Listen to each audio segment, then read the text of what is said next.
오늘 우리에게 주시는 하나님의 말씀은 데살로니가전서 5장 12절에서 22절입니다. 다 함께 데살로니가전서 5장 12절에서 22절을 합독하시겠습니다. 형제들아, 우리가 너희에게 구하노니 너희 가운데서 수고하고 주 안에서 너희를 다스리며 권하는 자들을 너희가 알고 그들의 역사로 말미암아 사랑 안에서 가장 귀히 여기며 너희끼리 화목하라. 또 형제들아, 너희를 권면하노니 게으른 자들을 권계하며 마음이 약한 자들을 격려하고 힘이 없는 자들을 붙들어주며 모든 사람에게 오래 참으라. 삼가 누가 누구에게든지 악으로 악을 갚지 말게 하고 서로 대하든지 모든 사람을 대하든지 항상 선을 따르라. 항상 기뻐하라. 쉬지 말고 기도하라. 범사에 감사하라. 이것이 그리스도 예수 안에서 너희를 향하신 하나님의 뜻이니라. 성령을 소멸하지 말며 예언을 멸시하지 말고 범사에 헤아려 좋은 것을 취하고 악은 어떤 모양이라도 버리라. 아멘. 이 말씀은 살아계신 하나님의 말씀입니다.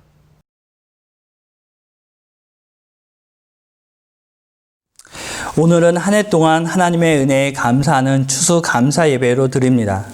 코로나 바이러스 확진자들이 급격히 늘어나면서 예배당에 모여서 예배드리지 못한 상황 속에서 추수감사절을 맞이하게 되었습니다. 이전 같으면 풍성한 자리를 만들고 많은 음식들을 만들어 함께 즐기면서 추수감사절을 맞이했을 텐데 지금은 모든 것들이 막히고 또 금지된 상태입니다. 코로나 팬데믹으로 올 한 해는 얻은 것이 너무나 적은 한 해입니다. 그리고 세상은 감사보다 분노의 소리가, 그리고 분열의 소리가, 갈등의 소리가 점점 커지고 있습니다. 우리는 분열과 폭동을 걱정하는 시대에 살게 되었습니다. 이럴 때 예수 그리스도를 믿는 우리는 무엇을 해야만 할까요? 데살로니가 전서에서 바울은 데살로니가 교회에 편지하면서 그들의 믿음과 신실한 봉사에 여러 교회의 본이 되었다고 칭찬을 하면서 또 겉면의 메시지를 남겼습니다. 오늘 본문은 바울이 데살로니가 교회에 권면한 내용으로 그들이 마땅히 해야 할 일에 대하여 전하고 있습니다. 바울이 권면한 내용을 보면서 지금의 현실에서 우리가 무엇을 해야 하는지 그것을 찾아보려고 합니다. 오늘은 그리스도인이 해야 할 일이라는 제목으로 말씀을 보겠습니다. 사도 바울은 2차 전도 여행 때 데살로니가 지역을 방문하게 되었습니다. 그러면서 그곳에 유대인들의 해당에 들어가서 복음을 전하게 되었습니다. 바울이 유대인들 해당에 들어가 복음을 전하자 헬라인들의 큰 무리와 기브인들까지 바울과 실라를 따르게 되었습니다. 그러나 곧 유대인들이 시기하여 불량한 사람들을 데리고 와서 바울의 전도를 해방하였습니다. 결국 바울은 오랜 시간 데살로니가 지역에 머무르지 못하고 다른 곳으로 베레아로 이동을 해야만 했습니다. 바울이 데살로니가 교회에서 머문 시간은 정확히 알 수 없습니다. 그러나 17장을 보면 그 시간은 결코 길게 보이진 않습니다. 짧게 그 시간을 한 달이라고 주장하는 사람도 있습니다. 그러나 바울이 데살로니가 지역에 머문 동안 100마일이나 떨어진 빌립보에서 2번이나 헌금을 받았습니다.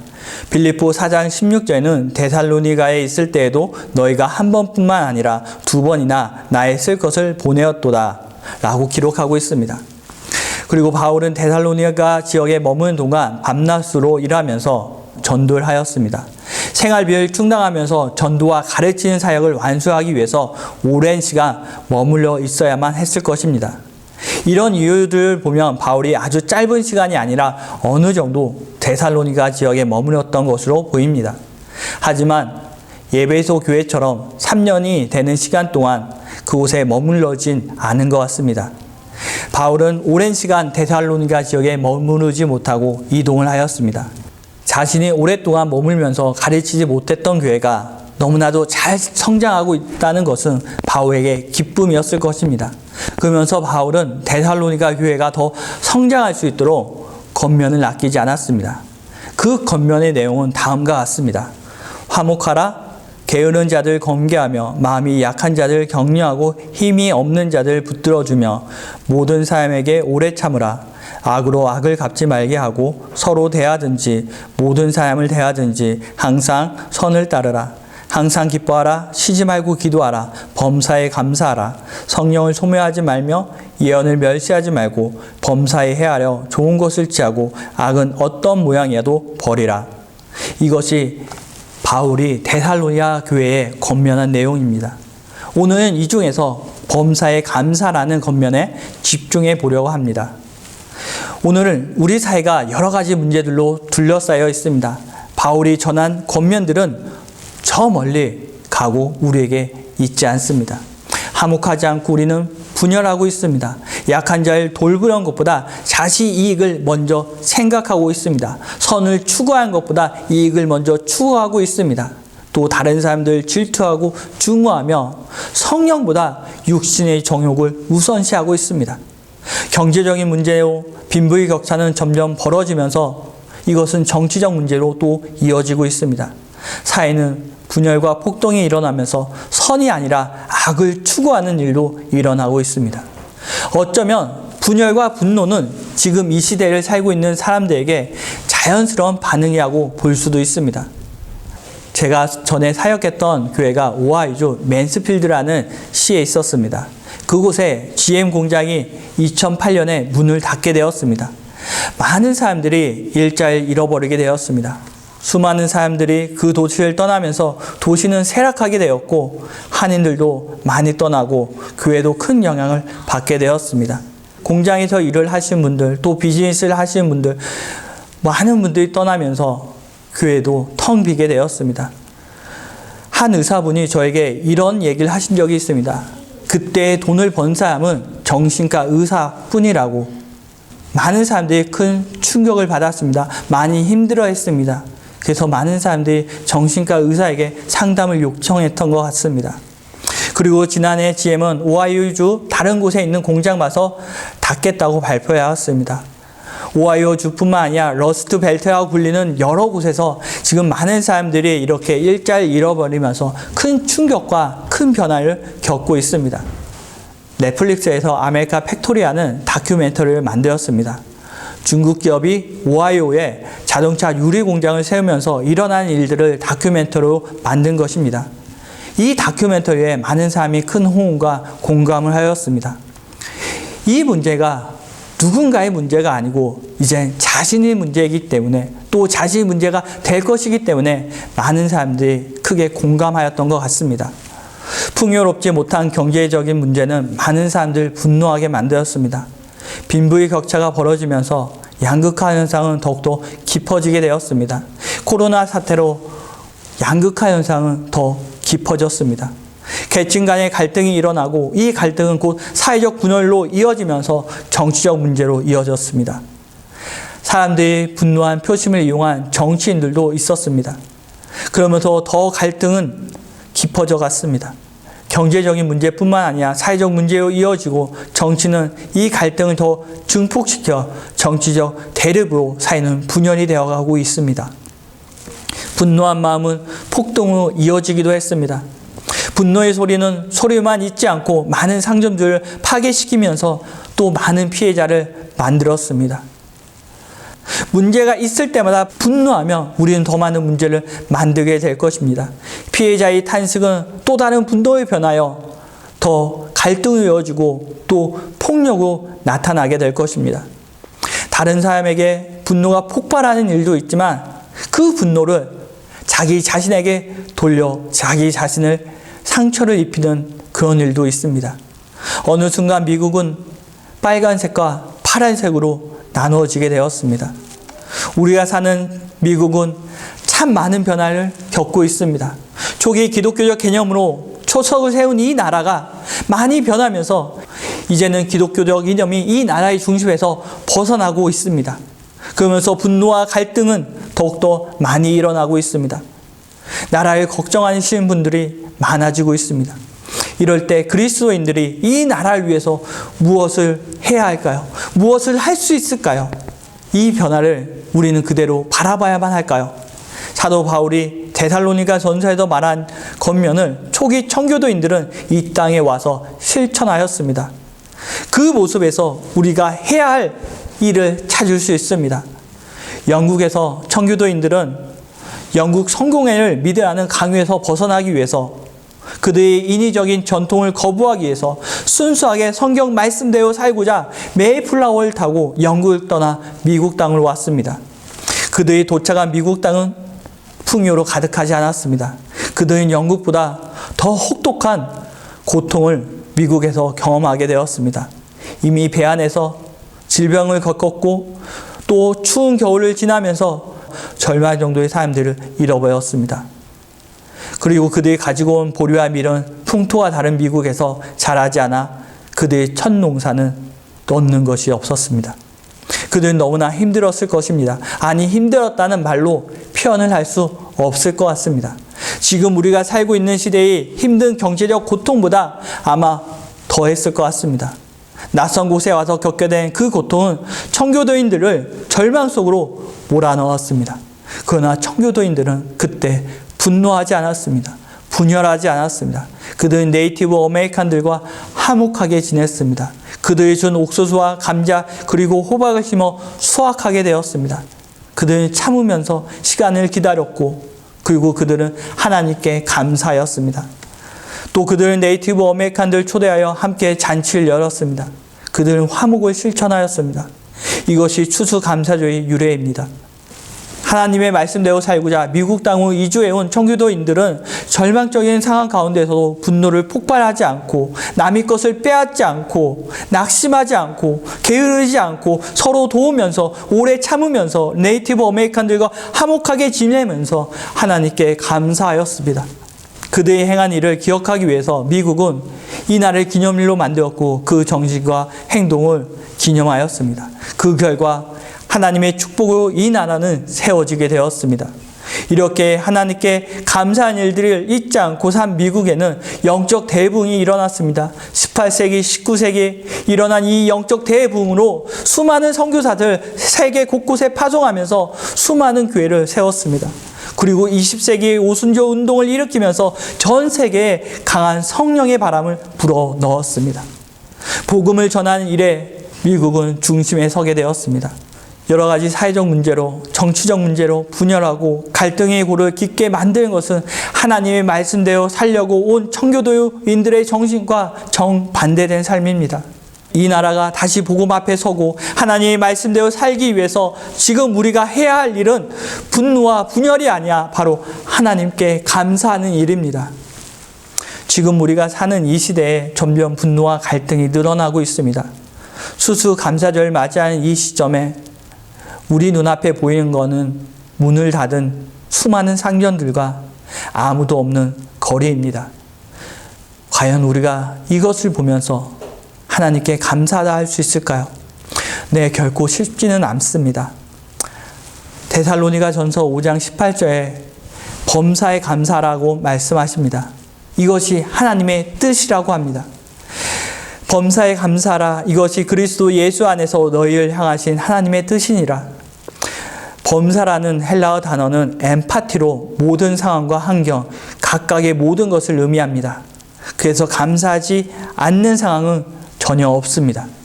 그래서 상황을 보고 감사한 것이 아니야, 그저 모든 상황, 언제나 매 순간 하나님께 감사라는 것입니다.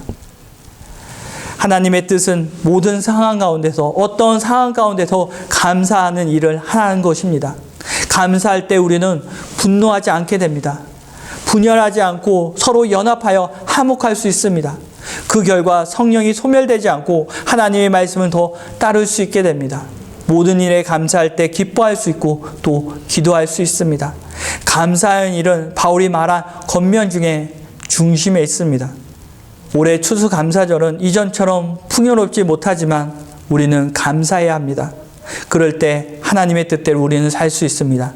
우리가 하나님께 감사할 때 분노의 소리는 줄어들면서 사라지게 될 것입니다. 이 세상의 분노와 분열은 사라지고 다시 화목하게 되면서 다시 하나가 될 것입니다. 우리가 사는 미국에는 무엇보다 지금 이때 그리스도인들의 감사가 필요한 시기입니다. 그리스도인들마저 감사하지 않고 분노를 세상에 내어놓는다면 이 세상은 곧 분열 속으로, 재앙 속으로 빨려 들어가게 될 것입니다. 세상의 분노를 충동하는 세력이 있습니다. 사탄은 우리가 감사하지 못하게 하여 참지 못하게 하고 분노하게 하고 화목을 깨트리며 악한 방법으로 대응하도록 만들고 있습니다. 하나님께서는 이 세상이 그렇게 되지 않도록 상황에 따라서 감사하는 것이 아니라 항상 모든 상황 속에서 감사하라고 말씀하셨습니다. 어떻게 모든 상황 속에서 우리가 감사할 수 있을까요? 아무리 하나님의 말씀이지만 어떻게 이렇게 힘든 때 감사할 수 있을까요? 그것은 모든 일을 주관하시는, 모든 것을 다스리시는 하나님을 항상 인정하면 우리는 감사를 할 수 있습니다. 감사는 나 스스로 이루었다고 하지 않는 고백입니다. 하나님이 도우심을 인정하는 데서 감사가 나오게 됩니다. 즉 하나님이 도우셨다는 그 고백에서 감사가 나오는 것입니다. 그래서 모든 일 가운데 하나님의 인도하심을 인정하면 우리는 감사할 수 있습니다. 잠언 3장 6절에서 7절은 이렇게 말씀하고 있습니다. 너는 범사의 그를 인정하라. 그리하면 내 길을 지도하시리라. 스스로 지혜롭게 여기지 말지어다. 여호와를 경외하며 악을 떠날지어다. 겸손한 자세로 내 자신이 지혜를 자랑하지 않고 모든 일에 하나님께서 인도하셨다. 겸손한 자세로 내 자신의 지혜를 자랑하지 않고 모든 일에 하나님께서 인도하셨다고, 하나님께서 도우셨다는 고백이 있으면 우리는 항상 감사할 수 있습니다. 그러면 자연스럽게 오만한 자리에 앉지 않고 악에서 멀리 떨어지면서 여호와 하나님을 경외하는 삶을 살 수 있습니다. 매 순간 하나님의 인도하심을 믿으시기 바랍니다. 능력이 많으시고 우리가 알 수 없는, 이해할 수 없는 그 오묘한 계획으로 우리를 인도해 주시는 하나님을 믿으시기 바랍니다. 그 하나님께서 언제나 동일하게 변함없이 여러분과 함께 주셔서 인도해 주실 것입니다. 모든 순간 하나님을 인정하실 때 범사에 감사하며 하나님의 뜻대로 사실 수 있습니다. 추수감사절 맞이하여 우리는 우리가 해야 할 일이 감사라는 것을 데살로니가 전서를 통하여 다시 한번 보았습니다. 바울이 데살로니가 교회에 편지하여 권면한 일 중에 감사하는 일은 그 중심에 있습니다. 풍요롭고 얻은 것이 많을 때 감사하는 것은 모든 삶이 할 수 있습니다. 그러나 모든 상황 가운데서 모든 사람이 감사는 할 수 없습니다. 하나님께서는 우리에게 모든 상황 가운데서도 감사하라고 하셨습니다. 미국 땅에 온 청교도인들은 그들은 절망적인 상황 가운데 있었습니다. 그러나 그들은 분노하지 않았습니다. 보리와 밀 농사가 망했지만 하나님의 말씀대로 오래 참으면서 네이티브 아메리칸들과 화목하게 지냈고 그들의 도움으로 옥수수, 감자 그리고 호박, 칠면조를 얻게 되었습니다. 분노하지 않고 참으며 화목하며 하나님께 감사하자 그들은 하나님의 뜻대로 살며 삶의 터전을 만들고 공동체를 세우고 교회를 세우고 나라를 세울 수 있게 되었습니다. 우리가 사는 지금 이 시대는 어느 때보다 분노한 일들이 많이 있습니다. 우리가 할 일은 분노하며 분열하는 것이 아니라 어떠한 상황 속에서도 하나님께 감사하는 것입니다. God bless America만 외치는 것이 아니라 하나님께 감사하다고 우리는 기도를 해야 합니다. 그때 우리는 하나님의 뜻대로 살고 이 나라가 다시 하나님의 말씀대로 살 수 있게 바뀌게 될 것입니다. 가진 것이 많아서 감사하는 것이 아니라 하나님의 뜻대로 살기 위해서 감사하는 것입니다. 감사할 때 우리는 악을 버리고 성령을 쫓아 살게 됩니다. 감사할 때 항상 기쁘고 기도하며 화목하며 약한 자를 도우며 오래 참으며 예언의 말씀이 성취되는 것을 기다리는 삶을 살 수 있습니다. 이번 추수감사절이 이전 추수감사절과 많이 다르지만 하나님께 감사하시기 바랍니다. 이전과 같지 않아 우리가 무엇을 감사할지 모를 수 있습니다.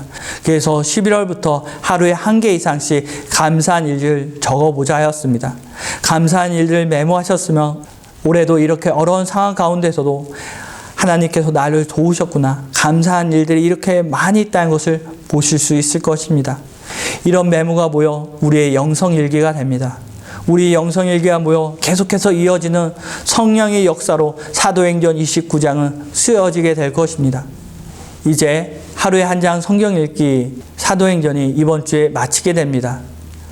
성경에서 사도행전이 28장에서 멈추지만 우리 감사한 일들 적은 글들이 모여 사도행전 29장은 계속해서 쓰여지게 될 것입니다.